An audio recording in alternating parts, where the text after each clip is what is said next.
السلام عليكم ورحمة الله وبركاته. معكم الدكتور مجدي عبد الرازق، استشاري جهاز هضمي وكبد وحميات. أتشرف بوجودي معكم.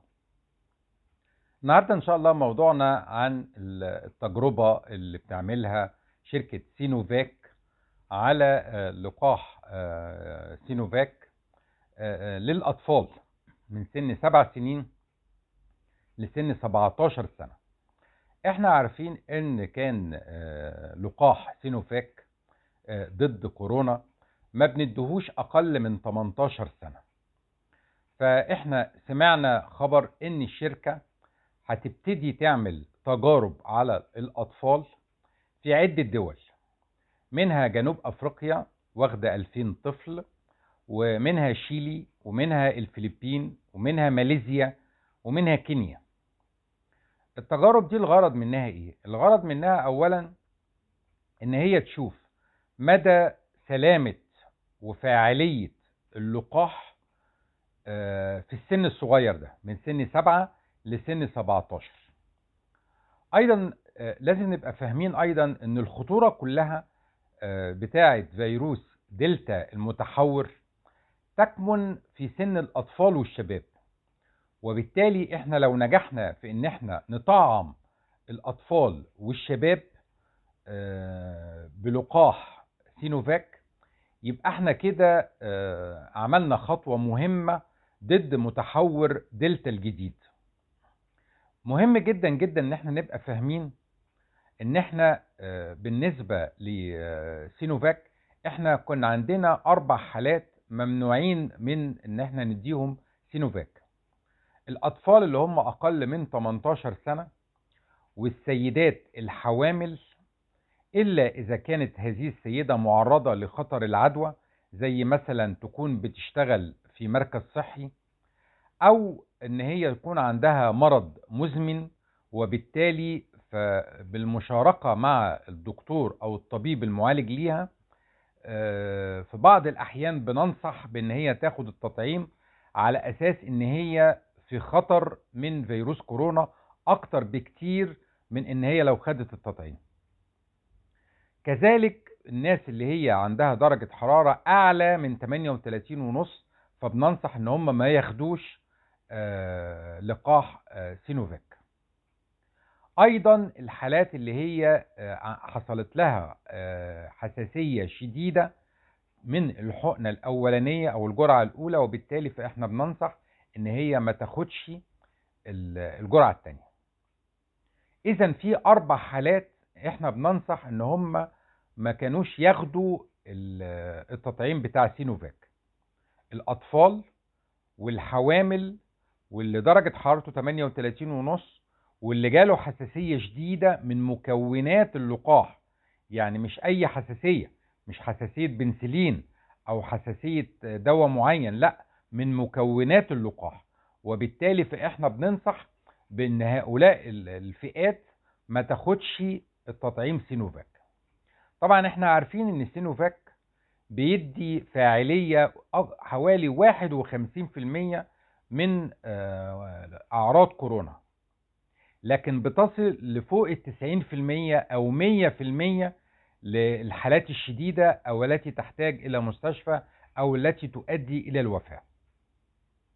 فاذا بالنسبة للسينوفاك، اولا ده لقاح صيني، واحنا طبعا سعداء ان في بحث بيتعمل دلوقتي على الأطفال من سن 7 سنين لسن 17 سنة على أساس نستفيد من نتائج هذا البحث في إعطاء طلبة المدارس، لأن احنا طبعا في الوقت الحالي لقاح سينوفاك لا يعطى لطلبة المدارس، وهم دول اللي في خطر حقيقي من فيروس دلتا. وبرضك لحب نلفت النظر ان فيروس دلتا سريع الانتشار، وان هو بيصيب الاطفال وبيصيب الشباب اكتر من الكبار. وبالتالي احنا لو نجحنا في تطعيم الفئة دي هتحسن كتير من مناعة القطيع. والمقصود بكلمة مناعة القطيع دهيت ان احنا نصل بالتطعيمات بتاعتنا الى اكتر من 80% من افراد المجتمع يكونوا متحصنين ومتطعمين. طبعا ده هيقلل من حدة المرض، فيروس كورونا كوفيد 19، وفي نفس الوقت هيقلل من الإجراءات الاحترازية. نلاحظ ان احنا حتى وقتنا هذا بننصح حتى المطعمين بان هم يلبسوا الكمامات، يغسلوا ايديهم باستمرار، ويبتعدوا عن الاماكن المزدحمة، وبننصح بالتباعد الاجتماعي. ده اساس الوقاية من فيروس كورونا كوفيد 19. ونلاحظ ان السينوفاك درجة الفاعلية بتاعته 51%، يعني 49% معرضين للعدوى. لان احنا لاحظنا ان في بعض الناس اللي خدت التطعيم بتعتقد ان هي آمنة تماما من فيروس كورونا كوفيد 19. لا، ده غير حقيقي. الحقيقي انك انت تعتبر آمن الى حد كبير من فيروس كورونا الشديد اللي ممكن يؤدي الى الوفاة. لكن انت ممكن يحصل لك العدوى، والعدوى دي يعني ممكن تكون أعراضها بسيطة زي نزلة برد أو كحة خفيفة أو عطس، وممكن أنت ما تاخدش بالك إنك أنت عندك فيروس كورونا لأنك أنت متطعم. لكن ممكن تنقل هذه العدوى لأفراد آخرين، مثلا ممكن يكون والدك أو والدتك أو جدك أو جدتك، تكون المناعة عندهم ضعيفة، مثلا عندهم مشاكل في الكلى، أمراض مزمنة، أو عندهم سكر، أو بياخدوا كورتيزون المثبط للمناعة، وبالتالي فهم معرضين لخطر العدوى. طبعا بالنسبة للبحث الجديد اللي احنا بنتكلم عليه، اللي هو ان شركة سينوفاك بدأت في عمل بحث على انها تدي لقاح سينوفاك او كورونا فاك للأطفال. طبعا احنا بنشيد بهذه الخطوة لانها خطوة مهمة جدا في الوقاية من الفيروس. طبعا ده هيشمل حوالي 14 ألف مشترك.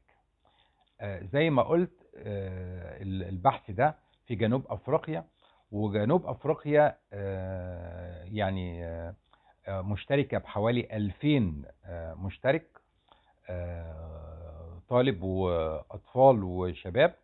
وزي ما قلت لكم البحث ده شامل عدة دول، منها ماليزيا، منها كينيا، منها الفلبين، منها شيلي.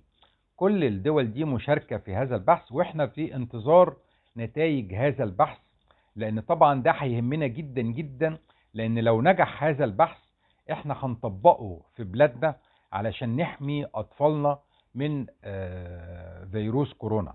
نلاحظ ان سينوفاك في ميزة كويسة قوي، ان هو رخيص في السعر، وبيصنع في بلادنا. مصر من ضمن الدول المصنعة لسينوفاك. وفي نفس الوقت هذا التطعيم او هذا اللقاح بنقدر ان احنا نخزنه او نحفظه في الثلاجات العادية من درجتين مئويتين الى 8 درجات مئوية. اشكركم جزيل الشكر، والسلام عليكم ورحمة الله وبركاته.